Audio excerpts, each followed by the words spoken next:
都話桑葉惠茶，人食桑果。我今日就要試下呢一盤上湯桑葉。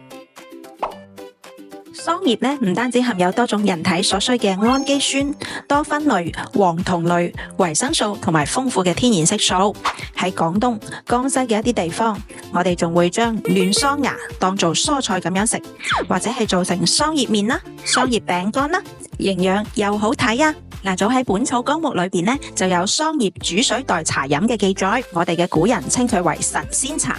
而喺日本咧，佢係被譽為長壽茶，同普通嘅茶葉唔同。桑葉茶咧唔含咖啡鹼，係唔會影響睡眠或者係血壓噶，特別適合而家嗰啲注重養生啦，又怕飲茶瞓唔着嘅朋友仔。從藥用價值嘅角度嚟睇咧，桑葉能夠疏散風熱、清肺潤燥。平時感覺喉嚨乾啦、眼睛攰嘅時候咧，係可以泡上一杯桑葉茶噶，清爽又安心。你試過用桑葉嚟做美食未啊？快啲嚟評論區話我知啦！今時今日保命要緊啊，保持營養均衡，疾病拜拜。記得點讚同埋轉發俾你嘅屋企人喎。